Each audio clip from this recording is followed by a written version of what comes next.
TrueStory Vibes warmly welcomes all our beloved listeners. We're so glad to see you again in our familiar time slot.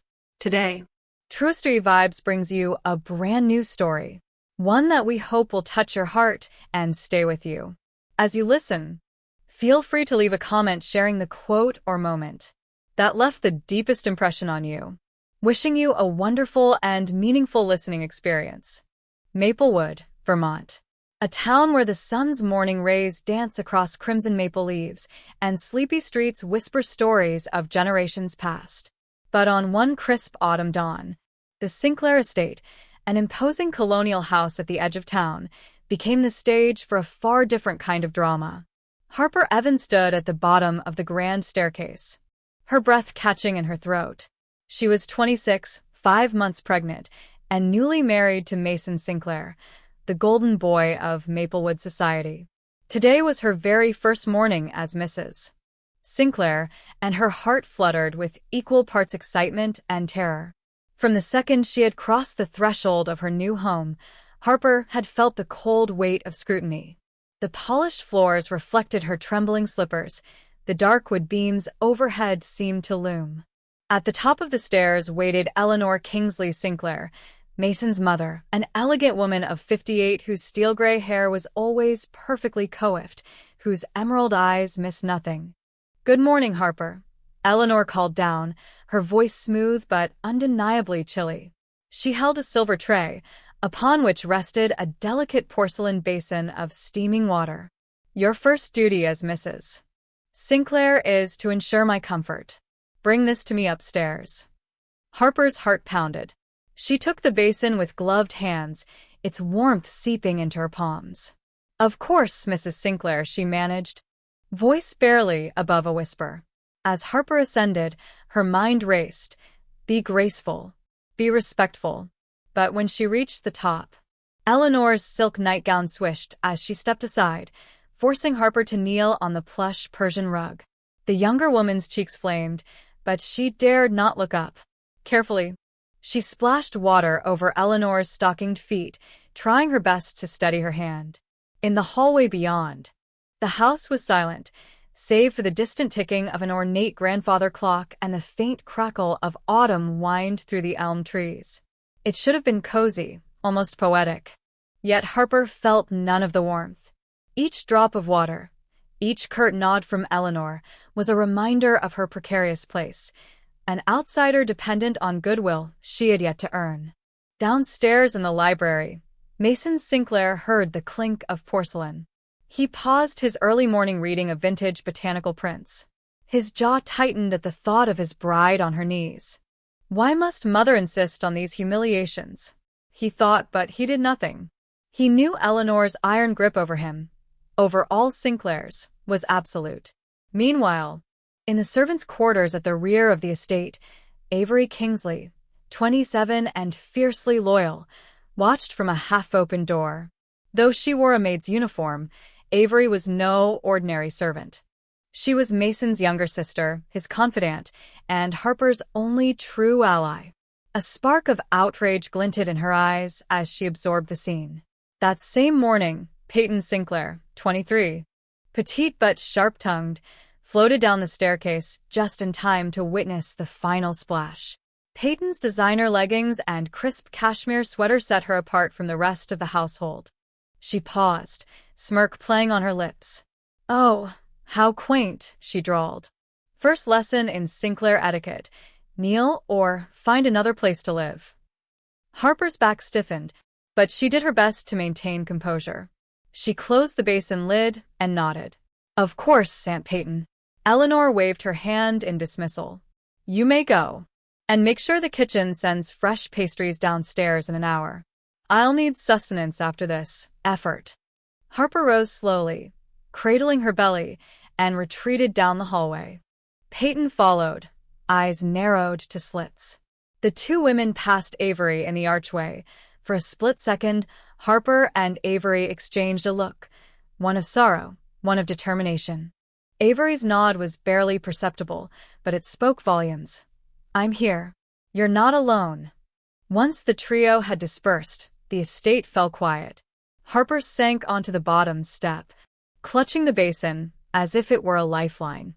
She felt the weight of every Sinclair tradition closing in, the rigid expectations, the unspoken rules, the whispered judgments that would shadow her every move.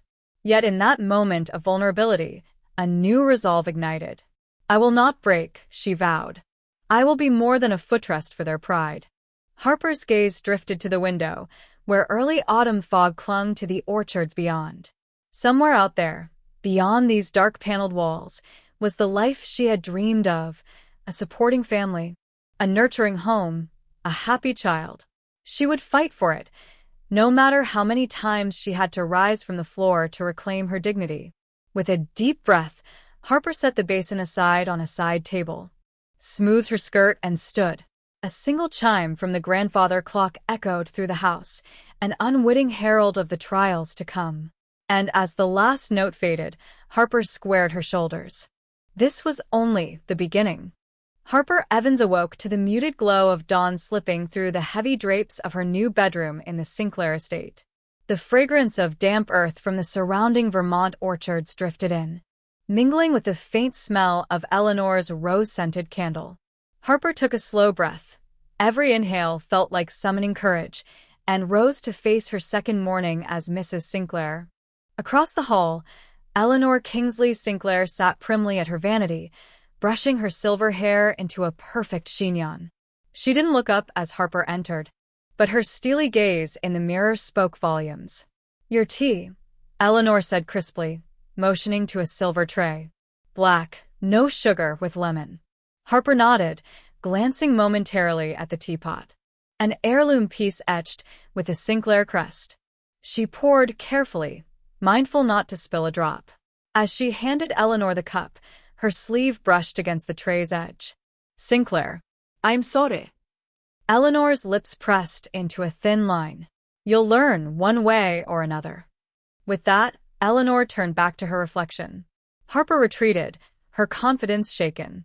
But as her slippers whispered across the polished floor, another figure emerged from the connecting door.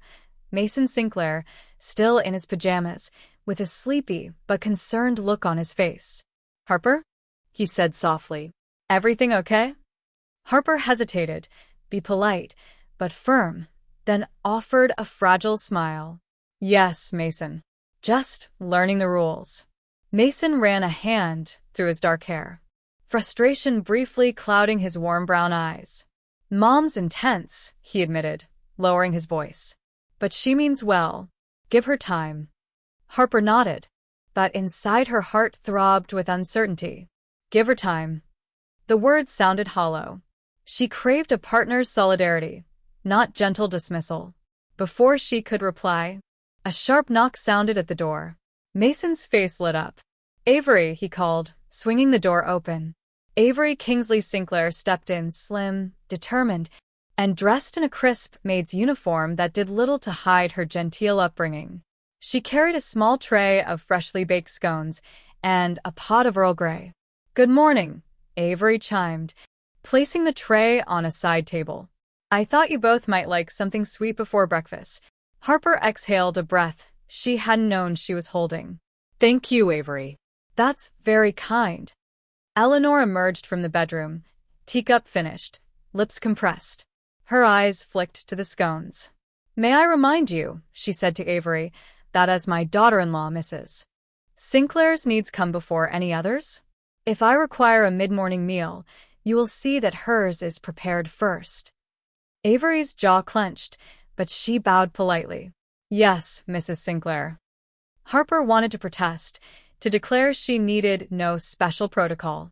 But she remembered Mason's cautioning tone, "Be patient." Instead, she offered Eleanor a warm smile. "Of course. I'll look forward to it." Eleanor inclined her head once and swept past, leaving Harper and Avery alone. Avery's cheeks flamed. "Don't mind her," she whispered, lowering her voice. "That was brutal." Harper set aside the last of her trepidation and reached out. "Thank you, Avery. I don't know how I'd manage without you." Avery sat on the arm of a nearby chair, gently smoothing Harper's sleeve. "You're family now, and as long as you're here, I'll protect you." Harper's heart fluttered with gratitude. She poured 2 cups of spoonside tea and handed one to Avery. The creamy sweetness of the scone, still warm from the oven, felt like a lifeline. For a moment, the Sinclair estate didn't feel so intimidating. Just then, the front door slammed. Peyton Kingsley Sinclair flounced into the foyer, her designer leggings and oversized sweater screaming, "I woke up 20 minutes ago." She carried a tangle of packages and her phone pressed to one ear. "Ebony Scent says the new winter candles are in," Peyton was saying. "Yes, Mom. I'll pick up more cashmere scarves on my way home." "No, I don't need your lecture. Megan's party is tonight." She swept past the 2 women, nearly tripping over a Persian rug. Her dark eyes locked on Harper. "Good morning, stepmom," Peyton drawled, voice dripping sugar and malice. "Did you catch Eleanor's teacup lecture from yesterday?" "Classic." Harper forced a neutral smile. "Good morning, Peyton." Avery's hand tightened briefly on Harper's arm. Peyton tossed her hair. "Well," Peyton said, scanning her phone, "I hope you've finished unpacking. Because you're going to host our first family brunch in 2 weeks. And if Eleanor finds out you forgot the decorative napkins again, well..." Harper blinked. "Brunch?" Peyton's smirk widened. "Yes. I'll send you my color palette. And the guest list." Got to keep the Kingsley names sparkling. Mason appeared just then, giving Peyton a perfunctory smile. "Hey, Peyton. Brunch sounds great." He turned to Harper. She loves a good theme." He winked. "I'll help you decorate. Promise." Harper offered a weak thumbs up. Peyton spun on her heel and sashayed toward the stairs. "Be ready," Peyton called over her shoulder. "It's at 10 sharp." When Peyton was gone, the hallway felt emptier, echoing with her dangling threat. Harper tucked a loose strand of hair behind her ear. "A family brunch," she murmured. "Wonderful." Avery frowned, reaching for her tea. "Ignore her. You're going to do fine. And I got some ideas to help." That afternoon, Mason escorted Harper to the formal dining room to choose linens and centerpieces. The long oak table was already set with the Sinclair china, delicate blue and gold patterns she'd grown to dread. Harper's stomach tightened. Mason flipped through a glossy invitation mock-up on his tablet. "What about autumn elegance in copper and burgundy?" he suggested. Harper studied the swatches Mason held up. The colors complemented her warm complexion. "I like it," she said quietly. "But maybe add a few soft greens? It'll tie in with the garden's late-season foliage." Mason's eyes lit up. "Brilliant. You have a good eye." Harper felt a flutter of pride. For a moment, the Sinclairs looked not like an indomitable wall but a family she might someday fit into. But that evening, as the sun dipped behind the sugar maples, Harper found herself alone in the garden courtyard, brushing leaves from her skirt. The scent of damp earth mingled with a growing dread. This family's expectations were endless. Avery slipped out behind her, handing Harper a steaming mug of cocoa. "Hey," she said softly. "Rough day." Harper sipped the cocoa. Its sweetness soothed her nerves. "I wish the rest of them saw me the way you do." Avery sat on the stone bench. "They will in time. You just need to stand your ground. And let them see Harper Evans, confident, capable, and kind." Harper looked at her friend's determined face. She straightened her spine. "Okay," she whispered. "Let's show them." Behind them, the mansion's windows glowed. Inside, Eleanor was no doubt critiquing every detail. Peyton was plotting her next social media post. Mason was torn between his mother's legacy and the wife he loved. But out here, in the cool autumn air, Harper took a deep breath and made her silent vow. She would not wilt under Sinclair scrutiny. She would grow, bold and unbreakable, like the Vermont maples blazing red around them. And as the last light faded, Harper Evans chose her own destiny, not as a docile daughter-in-law, but as the heart and hearth of her new family, whether they were ready for her or not. Harper Evans woke to another crisp Vermont morning with a knot tightening in her chest. The Sinclair estate's windows glowed with early sunlight, but inside her spacious suite, the air felt heavy. A single thought echoed. Peyton still hasn't repaid me. She rose quietly, dressed in a light cashmere sweater and jeans, and crossed to her writing desk. There, hidden beneath the velvet lining of her grandmother's jewelry box, lay the pouch containing 3 slim gold bands, her wedding rings, treasured heirlooms she had vowed never to touch. Yet today they represented her only hope. Downstairs in the grand dining room, Mason Sinclair reviewed the brunch guest list at the head of the table while Eleanor, his mother, examined the linens for color consistency. Harper slipped in, greeting them with a small smile that masked her dread. Eleanor gave an approving nod. "Good morning, dear. I trust you slept well?" Harper forced a nod. "Yes, thank you." Eleanor turned her attention back to Mason. "We need the final count on the napkins. Peyton's color palette must match exactly. No room for error." Mason sighed. "Understood." He glanced at Harper.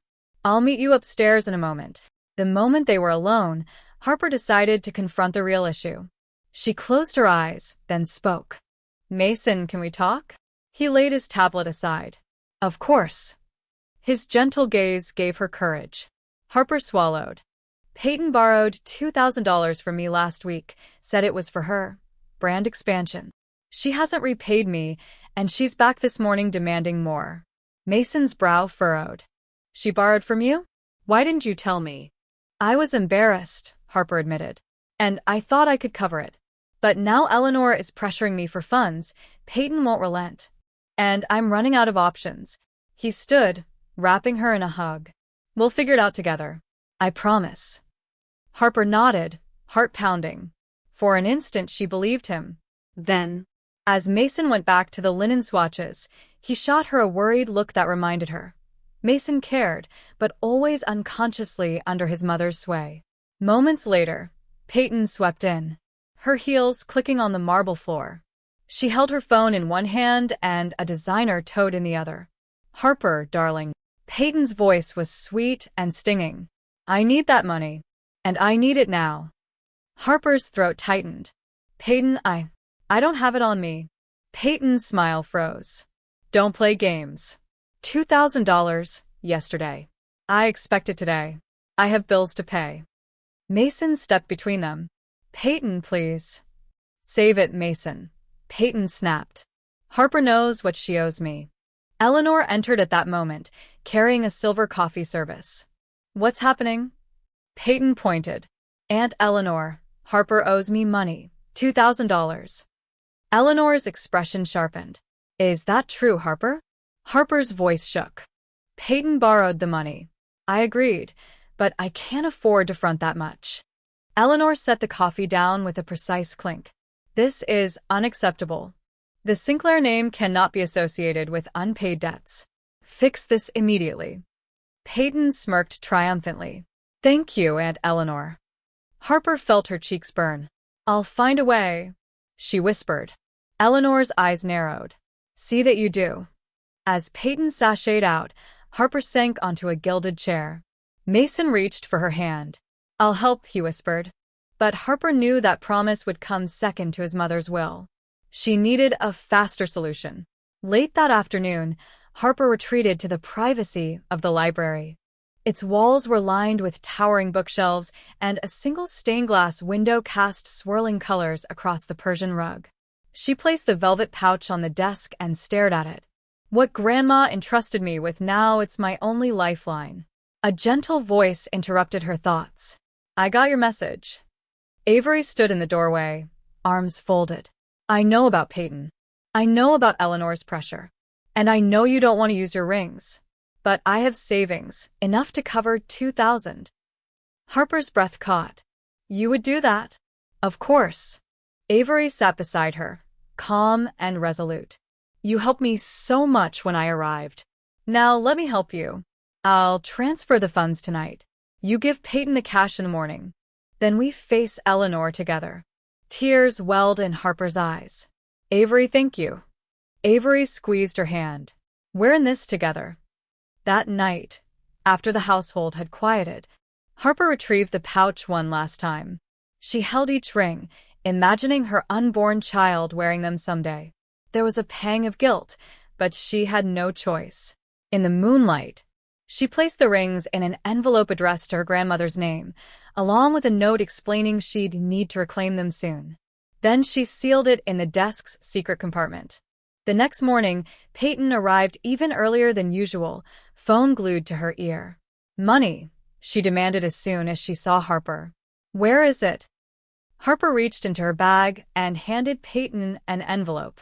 Peyton tore it open, eyes flicking to the neat stack of bills. "Good," she said, tucking the cash away. "Don't make me ask again." Harper forced a smile. "Of course." Peyton left in a huff. Harper exhaled, turning to find Mason entering. He looked hopeful until his eyes flicked to her face. "Everything okay?" "Harper Evans handles her own affairs," she said quietly, echoing Eleanor's unexpected concession. "I wanted to let you know I repaid Peyton." Mason's hand clenched hers. That's wonderful." He paused. "I'm proud of you." Harper nodded. She felt a flicker of triumph and relief that she didn't have to explain the rings.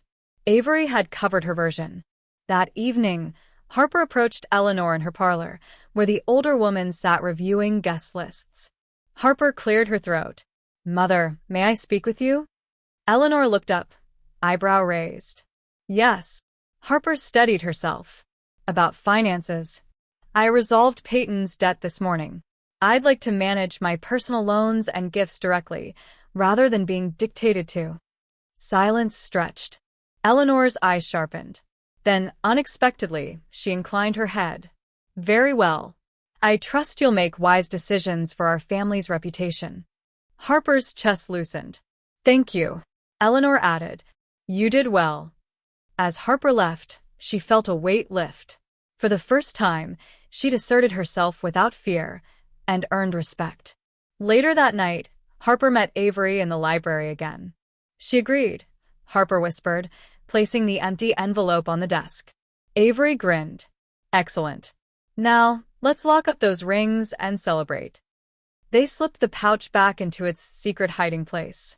Then, with cups of chamomile tea in hand, they sank into velvet chairs and laughed, the first genuine laughter Harper had felt in weeks.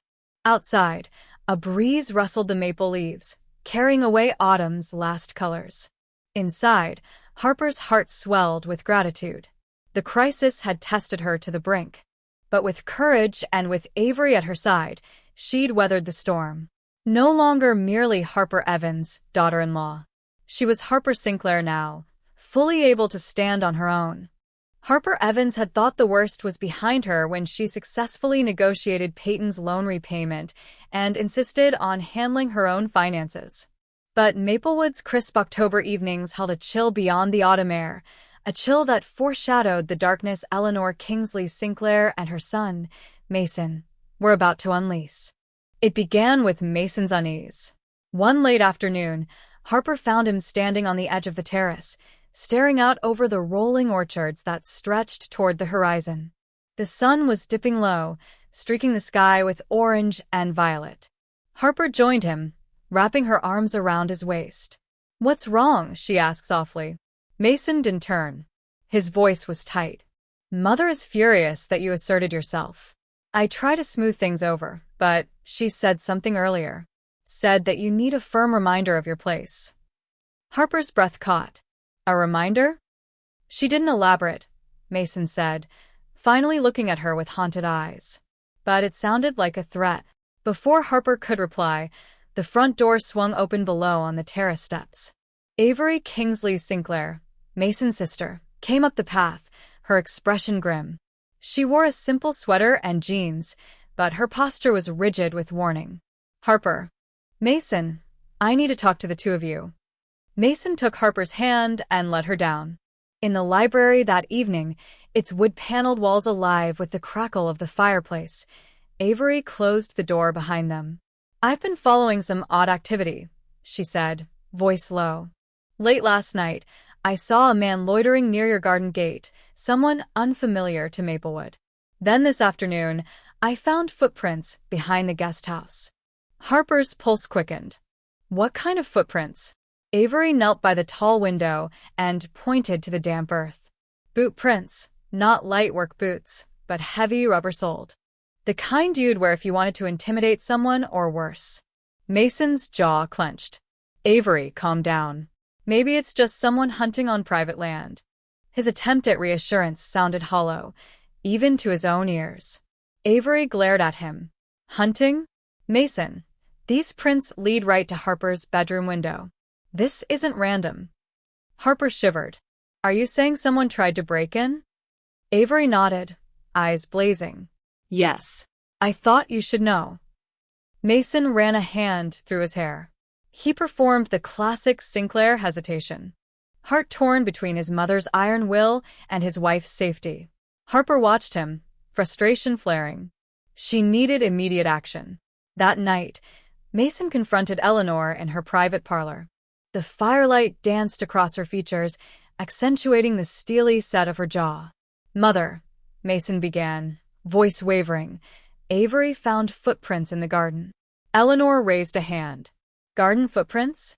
I should send the groundskeeper to inspect. Her tone was dismissive. No, Mason said, stepping forward.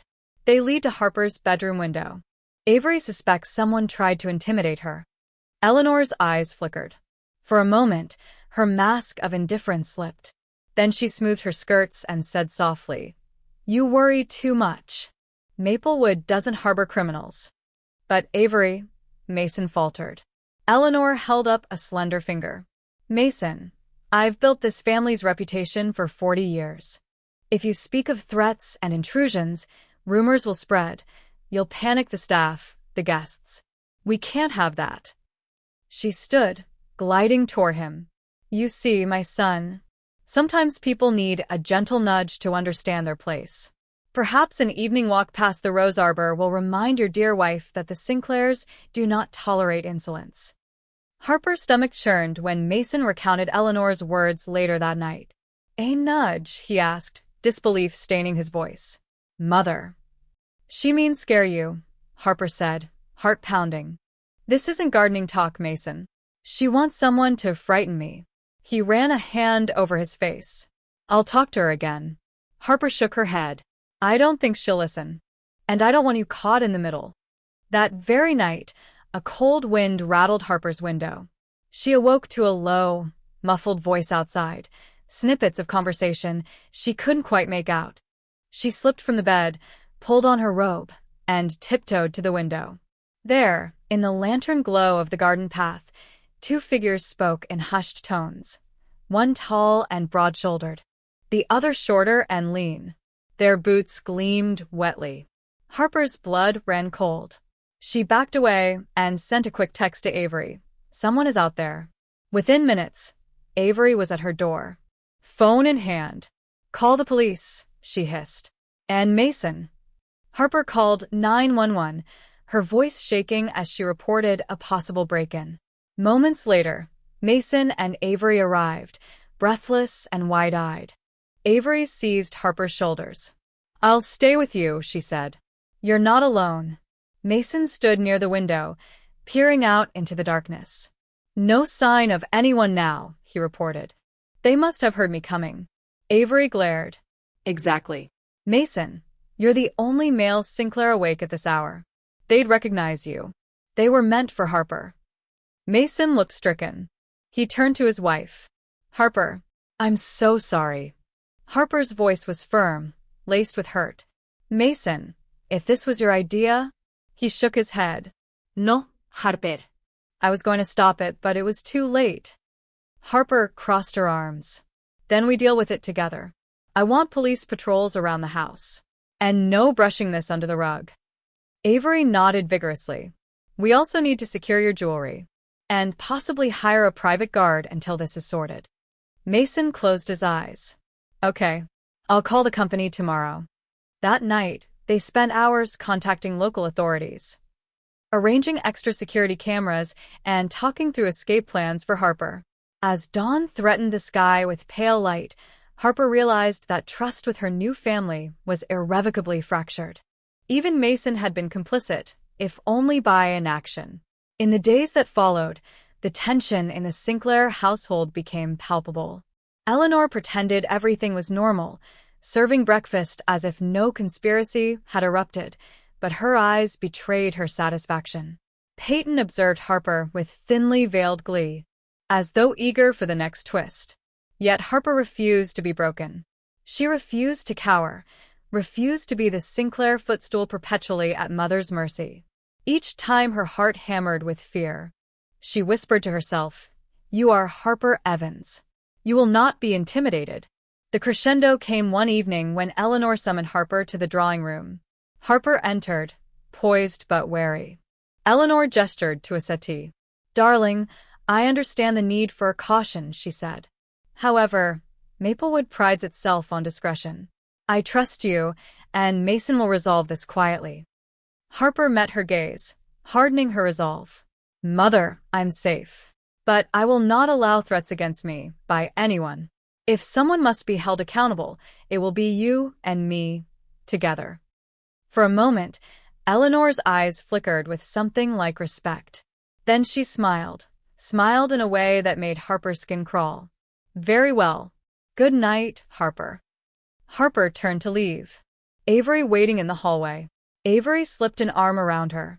"You handled that perfectly." Harper exhaled, relief and exhaustion mingling. "I couldn't have done it without you." Avery squeezed her hand. "That's what sisters do." And now, everyone knows they can't cross Harper Sinclair. As they walked back to Harper's suite, the moonlight glinted on the security cameras Avery had installed. The estate's shadows now belonged to Harper as well. The conspiracy had brought terror and distrust, but it had also forged an unbreakable alliance. And in that alliance, Harper found the power to stand tall against any storm. No matter how carefully orchestrated behind sinuous smiles and family loyalty. It was a wind-whipped evening when Harper Evans left the Sinclair estate later than usual. The sky above Maplewood, Vermont, had turned a bruised purple, and the narrow lane leading from the carriage house to the main road was slick with rain. Harper wrapped her coat tighter around her pregnant belly, hoping the fresh air would settle her nerves. Avery had gone ahead to fetch the car. Mason was still upstairs, tending to Eleanor's myriad demands. Harper paused at the garden gate, staring across the wet grass toward the orchard's shadowed rows. She thought of the security cameras and the guards Avery had arranged, surely in their blind spot, but the sudden pounding of a motorcycle engine behind her sent a fresh jolt of adrenaline through her veins. "Not again," she whispered, backing away from the gate. Before she could react, a black motorcycle roared into view, its single headlight slicing through the gloom. Harper's heart hammered as the rider gunned the engine, veering across the path. "Stop," she cried, but the words were lost in the roar of the bike. The motorcycle swerved sharply, too sharply, and its front wheel clipped Harper's ankle as she tried to dart out of the way. Her foot snagged on the slick stone paving. Time stretched. The bike's headlight illuminated her wide, terrified eyes, its rider's gloved hand gripping the throttle, the moment before chaos. Metal and rubber met flesh with a sickening crack. Harper's scream pierced the night as she tumbled beneath the motorcycle's frame. Her back slammed against the cold asphalt. Pain exploded down her left leg, sharp and unimaginable. She curled into a fetal ball, instinctively shielding her belly. The motorbike skidded, then spun free. Its rider swore, kicked the stand down, and fled into the dark, throttle still echoing across the orchard. Harper lay there, dazed, her vision swimming. Warm blood trickled down her thigh, mixing with the rain. She tried to breathe, but a different kind of pain, a deeper, gut-wrenching ache, twisted her chest. She cupped her hand to her stomach and felt the unmistakable emptiness where life had thrived only moments before. No, not the baby, she realized in horror. Mason's phone vibrated with frantic texts as he hurried downstairs. He found Avery holding Harper's coat. She'd run out after hearing the crash. Harper was crumpled on the ground, her face pale, tears mixing with raindrops. "Mason," Avery cried. "She's hurt." He dropped to his knees beside Harper. She stared at him, fear and pain raw in her eyes. "Mason, my leg," Harper's voice was strangled. She pressed one hand to her belly. "Baby gone." Mason's world shattered in that moment. He reached for Harper, trembling. No, no, no, no, his voice cracked, a man's primal howl of helplessness. He scooped her into his arms, but Harper's body slumped, limp with shock and agony. Blood seeped through her tights, and Mason realized her leg was grotesquely twisted beneath her. "Call an ambulance," he barked at Avery, voice raw. "Now." Avery fumbled for her phone, dialing 911 with shaking fingers. Mason held Harper's face to his chest, tears soaking her hair. "Harper, baby, can you hear me? Please stay with me." Harper's breath came in ragged gasps. "Mason, it hurts." She reached for his hand, eyes glazing with pain. "I'm so sorry." Mason's tears fell onto her cheek. "Don't, you have nothing to apologize for. I'll get you help. I promise." Minutes later, distant sirens wailed as the ambulance approached. Mason stood, supporting Harper's weight, guiding her into the back of the EMT's vehicle. Avery climbed in beside them, offering a jacket to cover Harper's shaking shoulders. At the hospital, bright lights and chaos engulfed them. Doctors and nurses worked swiftly. An X-ray revealed a compound fracture in Harper's left leg. More devastating, an ultrasound confirmed the unthinkable. Harper had lost her baby. The tech's sympathetic glance said it all before the words left his lips. In the sterile stillness of the ER corridor, Mason and Avery waited as Harper was prepped for emergency surgery. Mason pounded a fist against the wall, heart racing with guilt and grief. Avery held him, tears sliding down her cheeks. "She's strong," Avery whispered. "She'll make it through."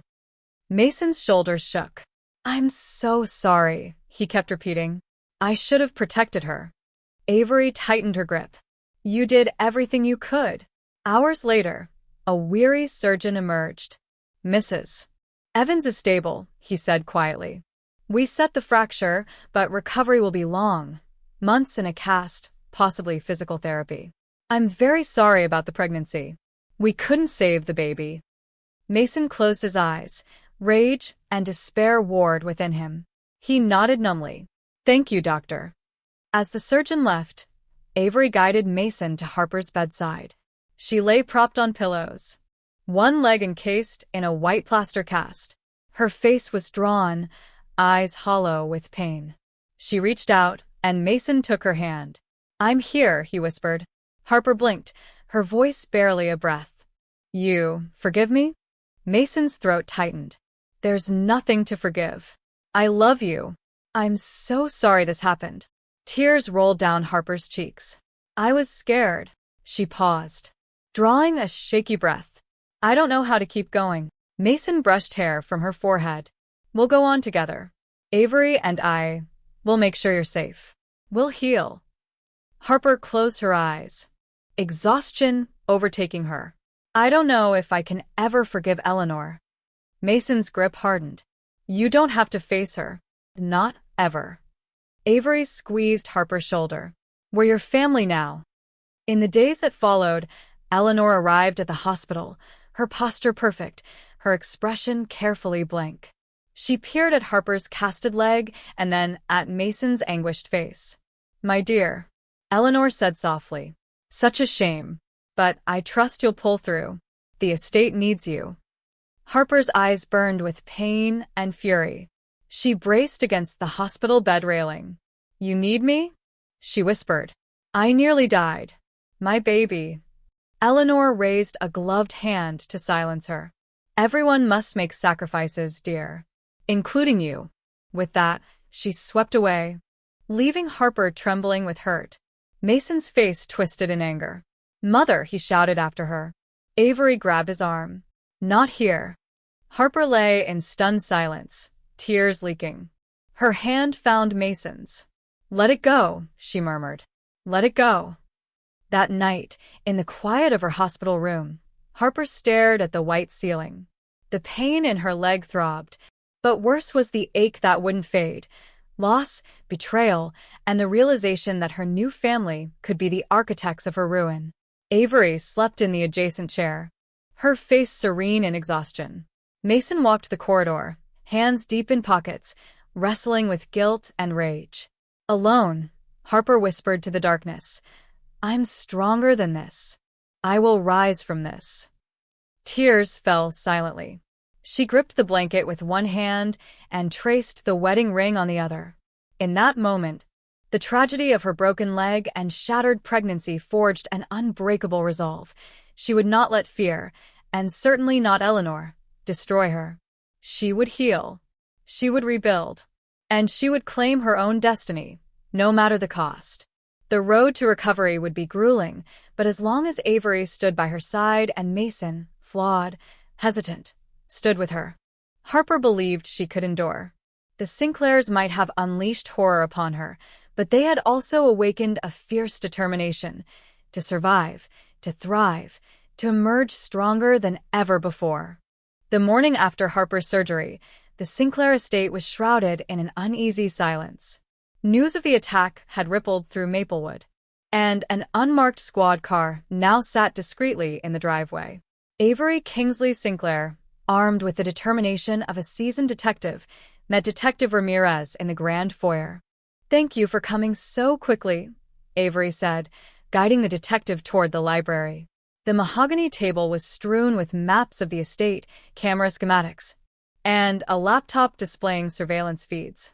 "I located a blind spot near the guest house, where Harper was first threatened. I believe the same person tried to run her down."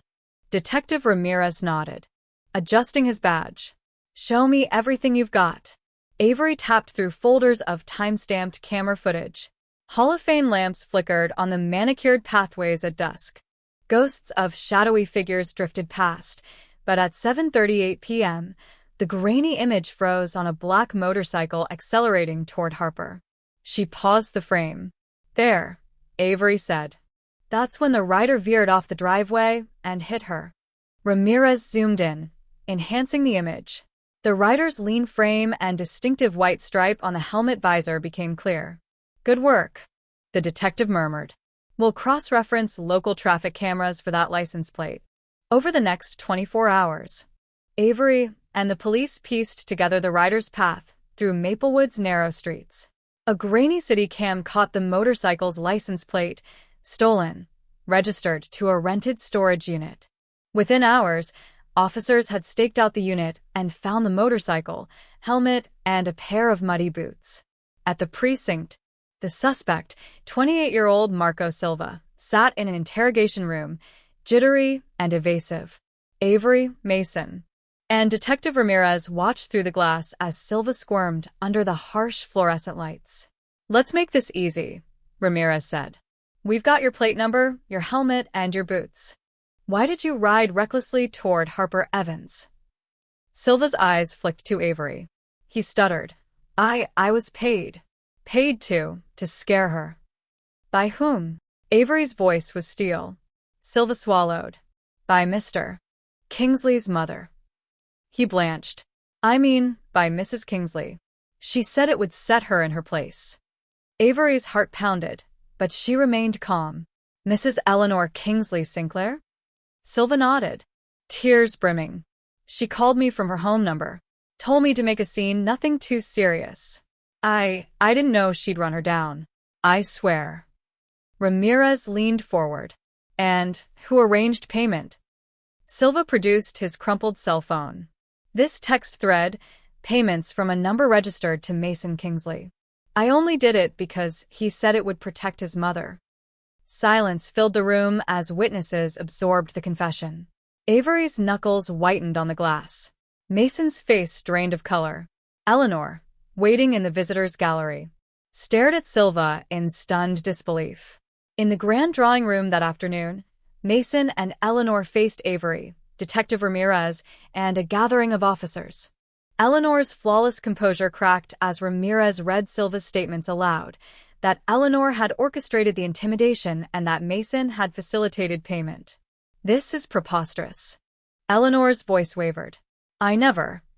Ramirez interrupted gently but firmly. "We have digital evidence, call logs, text messages, camera footage, and the motorcycle itself. Mr. Kingsley, you have the right to remain silent." Mason's legs shook. He pressed an open palm to his mouth, then dropped it. "It was an order from Mother," he said quietly. I didn't know what else to do." Detective Ramirez offered Mason a sympathetic look. "You'll have your chance to explain. Right now, we need clarity on the timeline." Over the next hour, Avery and Ramirez walked through every step: the heated family brunch planning, Peyton's demands, Eleanor's growing fury at Harper's refusal to be pushed around. Each piece fit together. Eleanor's text at 6:45 p.m. ordering the scare, Mason's confirmation text at 7 p.m., Silva's arrival at the gate by 7:30 p.m., the crash at 7:38 p.m. The arithmetic was incontrovertible. Eleanor stood as the final link snapped into place. "I only wanted to frighten her," she said, voice trembling on the verge of tears. A reminder of her place. "Intimidation crosses the line to violence," Ramirez replied. "Mrs. Sinclair, you're under arrest for conspiracy to assault and reckless endangerment. Mr. Sinclair, you're under arrest for aiding and abetting." Mason stepped forward, tears streaming. "I'm sorry, Harper," he choked. "I tried to protect her, but I helped." Harper, seated in her wheelchair after surgery, watched from the side, flanked by Avery. Her pale face was streaked with tears, but also resolved calm. Avery squeezed her hand. Detective Ramirez read their rights. Officers in crisp uniforms cuffed Eleanor and Mason. Silence reigned as they were led away, a fallen matriarch and her heir, once masters of the estate, now banished by their own betrayal. That evening, Avery and Harper returned to the Sinclair estate's grand foyer. The house felt emptier overnight. Portraits of past generations seemed to glance down in solemn judgment. Harper, her casted leg elevated on a plush ottoman, sipped chamomile tea. Avery perched beside her on a gilded chair. "They're gone," Harper said softly. "Mother and Mason taken away by police." Avery nodded. "It's over. Maplewood's safe again." Harper studied the empty hallway. "But my home, it'll never be the same." Avery laid a hand on her arm. "Home is where you feel safe and loved. This house belonged to them, but now it belongs to you." Harper inhaled slowly. "You're right." She traced a line on her cast, still crisp and unnaturally white against the dark wood floors. "I survived their worst. Now, with you by my side, I can rebuild." Outside, the first stars blinked over Maplewood. The scandal would echo for months, maybe years, but in that moment, Harper felt a quiet victory. The conspiracy had been exposed, the perpetrators unmasked. Justice had been served. In the hush of the Sinclair estate's great hall, Harper Evans, once powerless and intimidated, sat upright in her wheelchair, chin lifted. She had weathered a family's darkest machinations and emerged stronger. Her path to healing and to reclaiming this grand home was just beginning, and this time, she would chart it herself. The gray stones of the Maplewood courthouse glowed beneath a pale November sun as Harper Evans navigated her wheelchair up the steps, Avery Kingsley Sinclair at her side. Harper's leg was still encased in plaster, an outward reminder of the violence she'd endured. Behind them, officers led Mason Kingsley and Marco Silva, his hired rider, into the building's front doors. The townspeople watched in hushed clusters. This was the reckoning. Inside the oak-paneled courtroom, Prosecutor Lydia Monroe laid out the charges with unwavering clarity.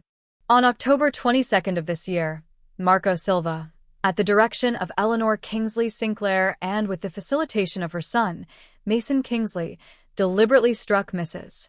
Harper Evans on the estate grounds, causing bodily injury and the tragic loss of her child. Silva stands charged with assault and conspiracy, Mr. Kingsley stands charged with aiding and abetting and conspiracy. The evidence includes surveillance footage, cell phone records, and Silva's confession. Clad in an ill-fitting gray suit, slumped in his chair. His lawyer murmured to him, but Silva lifted his head. When asked for his plea, his voice trembled. "Guilty, Your Honor." The courtroom buzzed. Harper gripped Avery's hand for strength as the judge pronounced Silva's sentence: 3 years probation, 200 hours community service assisting victims of domestic violence, and mandatory counseling. Marco nodded numbly, tears tracking down his cheeks, and was led away. All eyes then turned to Mason. The air grew thick. Mason's tailored navy blazer did nothing to disguise the tension in his shoulders. He rose, voice quavering. "Guilty, Your Honor." Murmurs rippled through the packed gallery. Judge Caldwell's face remained solemn. "Mr. Kingsley, your actions were premeditated. You endangered a pregnant woman and conspired to undermine her safety. While this court acknowledges your confession and current cooperation, the severity of the crime demands accountability. I hereby sentence you to 2 years incarceration at the Vermont State Correctional Facility, with eligibility for parole after 18 months.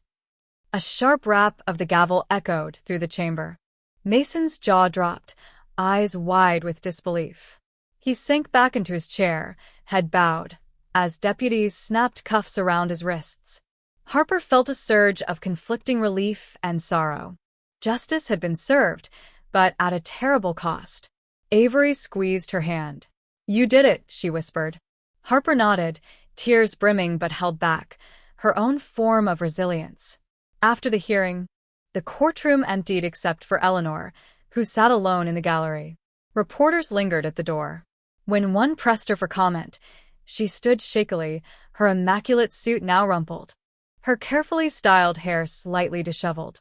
I was wrong," she choked out, voice trembling. "My obsession with his family's reputation led me to a cruel decision. No punishment can repair the harm I caused Harper Evans. I will spend my days seeking her forgiveness." She turned and walked away, her shoulders hunched, leaving stunned silence in her wake. Outside, Mason passed Harper and Avery in the corridor, his eyes glistening. For the first time, he seemed genuinely broken. "Harper, I'm so sorry," he rasped. She met his gaze. Compassion and sorrow mixed in her eyes. "I hope you find peace," she said quietly, then wheeled herself away. That evening, back at her rented cottage on Elm Street, Harper sat at her desk under a single lamp. The divorce petition lay before her. Evans versus Kingsley, the subject line stark against the cream-colored paper. Avery stood by the window, her arms folded in concern. Harper placed the pen back on its cradle. She thought of the wedding rings her grandmother had entrusted to her, symbols of love, repurposed into safety nets when all else failed. They weren't needed any longer. With measured calm, Harper picked up the pen again and signed the petition, Harper G. Evans. Her signature was a declaration of independence. Avery stepped forward, tears shining in her eyes. "You did it," she said.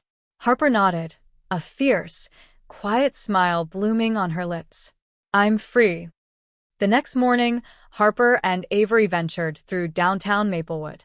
Word of the trial and its outcome had spread. Neighbors offered sympathetic smiles, some voiced their admiration. At Harlan's Bakery, Mrs. Wickham pressed a steaming pumpkin spice latte into Harper's hands. "On the house," she said. "You've been through enough." Harper accepted it gratefully. The warmth of the cup in her hands a gentle reminder that community could be kind. Meanwhile, Eleanor retreated to her estate, the sprawling colonial home now feeling hollow. She wandered through the silent hallways, her footsteps echoing. Portraits of Kingsley ancestors, stern faces in gilded frames, seemed to judge her from the walls. She paused before a wedding portrait of Mason and Harper. A single tear slipped down her cheek. "What have I done?" she whispered to the empty room. In the weeks that followed, the Sinclair name in Maplewood was forever altered. The scandal became local legend, the day a powerful matriarch's pride led to violence, and her son paid the price. Mason entered the correctional facility, the gates closing behind him, the life he once knew reduced to a distant memory. Harper, having recovered from her surgery, enrolled in night classes at Burlington Community College. Avery became her partner in a new venture, Willow Bloom Floral, a flower shop they opened in the heart of Maplewood's Main Street. Every flower arrangement Harper crafted was a testament to rebirth and resilience. Each bloom, roses for courage, peonies for healing, echoed her journey from victim to survivor. One snowy December afternoon, Harper unlocked the shop's front door and glanced across the street at the Sinclair estate, its windows dark and deserted. A hush lay over the town, broken only by the soft fall of snowflakes. Harper drew a deep breath of the crisp air and stepped inside her shop, the bell overhead jingling like a triumphant chord. Avery followed, pulling down the shutter behind her. In that moment, Harper realized the extent of her freedom. She was no longer bound by the Sinclair legacy. She had faced the worst of them, Eleanor's machinations, Mason's betrayal, and survived. Now, with justice served, she looked forward not to revenge, but to renewal. As the shop's lights glowed warmly against the winter dusk, Harper began arranging a new centerpiece: bright holly branches, white amaryllis, and a single red rose. It symbolized her spirit, vibrant, unbroken, and capable of bloom even in the harshest season. In the silence, she murmured, "This is my life now." And in that soft declaration lay the truest victory: justice achieved and a future reclaimed. By the time spring unfurled its first green tendrils through Maplewood, Vermont, Harper Evans had transformed her pain into purpose. The winter's trials, Mason's imprisonment, the collapse of her illusions, the shattering loss, had left scars, but they also forged in her a resolve as steel-strong as the cast that once bound her leg. Now, with Avery by her side and a new foundation underfoot, Harper stood on the cusp of a fresh beginning. The grand opening of Maplewood Bloom arrived on a clear April morning, the air fragranced with budding lilacs and damp earth. The storefront occupied a cozy corner on Elm Street, its large glass panes framed by dark cedar and hand-painted with curling vines and the shop's name in graceful script. Inside, walls were painted a warm dove gray, and reclaimed pine shelves lined the space, displaying bronze vases, antique watering cans, and an array of carefully chosen botanical prints. Harper flitted between tables of fresh flowers, tulips in coral pink, peonies in blush, and daffodils bright as sunbursts.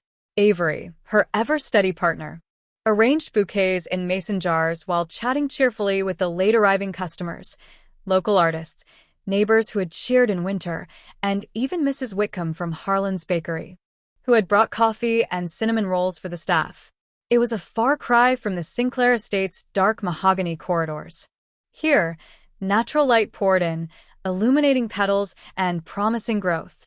Harper paused to run her fingers along the petals of a new hyacinth, its fragrance powdery and hopeful, smiling at how life finds a way, even after deep frost.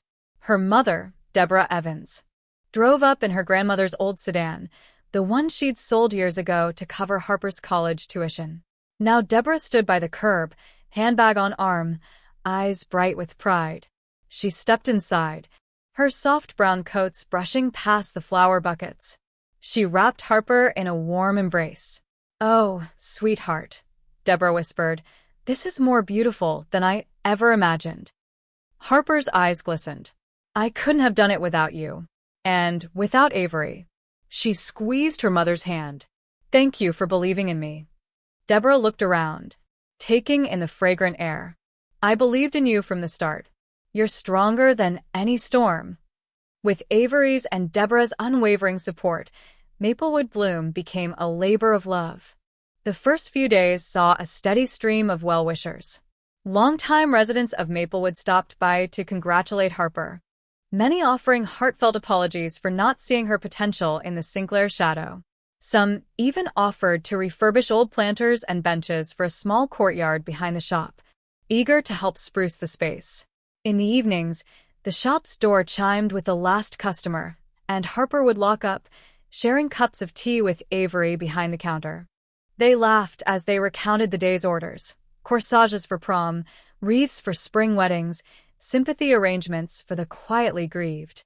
Avery pulled out her laptop to tally sales and plan the coming week. Harper, her heart full, glanced at a framed photograph on the wall. A simple black-and-white portrait of her grandmother in a flower market stall decades ago. It was a silent reminder of where her roots sprang from. Under Harper's careful guidance, Maplewood Bloom built a reputation for artistry and empathy. Local couples requested her bespoke bridal bouquets. Families ordered living plan arrangements to celebrate anniversaries. Businesses commissioned potted hydrangeas and ferns to brighten offices. But Harper's favorite were the random acts of kindness: a bouquet delivered anonymously to a recovering neighbor, a vase sent to the exhausted nurse at the town clinic, a handful of wildflowers dropped at the community center. Each of these small gestures stitched together the fabric of a town still healing from scandal. Harper found profound satisfaction in knowing that her work was not merely commerce, but community building. The shop became a sanctuary, an open door where grief was honored, joys were celebrated, and resilience was nurtured. Meanwhile, Avery managed the shop's logistics and bookkeeping, her level head ensuring every bloom and order flowed smoothly. At night, she kept meticulous notes on wholesale suppliers, tax filings, and new floral trends from online courses.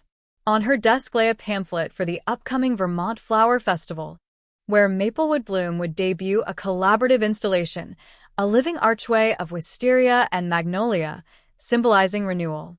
Avery dreamed it would be the talk of the festival. Harper encouraged her friend's ambition. "Let's do it," she said, glinting with excitement. "We'll show everyone how Maplewood can bloom again." In the evenings after closing, Deborah often joined them, her presence a warm hearth against the challenges of entrepreneurship. She shared stories of her own childhood in small-town Maine, of summers spent wildflower picking by the harbor, of her late husband's love for bright daisies. She reminded Harper of her own resilience, that even storm-tossed petals can take root in unexpected soil. One twilight, as the shop's lights dimmed and a gentle rain began to patter against the windows, Harper and Avery lingered to close up. Deborah lingered, sipping tea in a vintage armchair. "Mother," Harper said, drawing in her breath, "I want to thank you for stepping in when I needed a home, for giving me shelter and belief." Deborah set her cup down. "You're my daughter," she said softly. "I would have followed you anywhere. And I think your grandmother is smiling up there." She waved a hand toward the photograph. Avery stifled a yawn. "We should get home soon, it's late." Harper rose, slipping an arm around her mother and one around Avery. "We'll always have each other," she said. "That's what matters." As summer approached, Maplewood Bloom became more than a flower shop. It became a symbol of hope. The town newspaper ran a feature story, "From Tragedy to Triumph, the Revival of Harper Evans." The article chronicled her journey from bride in peril to empowered entrepreneur, highlighting her charity work and the festival archway. The night before the flower festival, Harper hosted a small reception at the shop. The building shimmered with twinkling fairy lights woven through eucalyptus garlands. Local artists, business owners, and neighbors gathered to wish her well. Mason's mother, Eleanor, approached tentatively, released on probation, a humbled figure. Deborah intercepted her. "Eleanor," Deborah said gently, "I know you're sorry. Harper's chosen a new path, one of grace." Eleanor nodded, tears in her eyes. I never saw how cruel I'd become. Harper, if you can forgive me." Harper stepped forward, offering a tentative smile. "I've found forgiveness in the new life I build. You're welcome to be part of it if you treat it gently." Eleanor bowed her head. "Thank you." The next morning, under a sky vibrant with summer's promise, Harper and Avery unveiled their festival piece. A majestic archway, its entwined wisteria petals lavender as dawn, magnolia blossoms ivory as light, stood at the entrance to the town green. Festival-goers gasped, photographers clamored, and officials awarded Maplewood Bloom first prize for Best Community Installation. Harper squeezed Avery's hand as they accepted the ribbon. Avery beamed. "See," she said. "We did it." Harper's eyes filled with tears of joy. "We did." As the crowd dispersed, Harper lingered under the arch, breathing in the scent of spring and new beginnings. The world that once seemed designed to break her had become her canvas. Beneath the riot of blossoms, she felt her heart bloom in return. In the seasons that followed, Harper's life settled into a gentle rhythm of growth. She continued classes by day and worked in the shop by night. Deborah, having moved into a cozy apartment nearby, volunteered at the community hospice, bringing flowers and companionship. Avery studied for her floral design certification, eager to expand their offerings. Occasionally, Mason visited with Deborah, attending support groups and seeking to atone, but Harper remained cautious. Her healing did not require his presence. On the shop's first anniversary, Harper hosted an open house. Neighbors strolled through displays of peonies and ranunculus, sampled herbal teas, and marveled at the community spirit that had flourished. Harper gave a brief speech. "This shop is more than flowers. It's a testament to starting over, to finding beauty after pain, and to the strength of collective kindness. Thank you for helping me bloom." Amid applause, Harper caught Avery's eye. In that glance lay gratitude, friendship, and a promise. No matter what storms might come, they would face them together, rooted in resilience, nourished by love. As dusk settled on Maplewood, Harper stepped outside onto the shop's front porch. The windows glowed behind her, shining warmly against the gathering twilight. She inhaled deeply, tasting spring on the breeze. Above her, stars blinked into life, silent witnesses to her journey from despair to triumph. In the quiet that followed, Harper whispered to the night, "This is my story, my life, and it's only just beginning." Then, with a final look at the path she'd traveled, she turned back into the light, ready to embrace every chapter yet unwritten. And that brings us to the end of today's story on TrueStory Vibes. Don't forget to leave a comment with a quote or moment that touched you the most. Your words give our team the motivation to keep creating more heartfelt stories. Thank you for listening, and we'll see you again soon.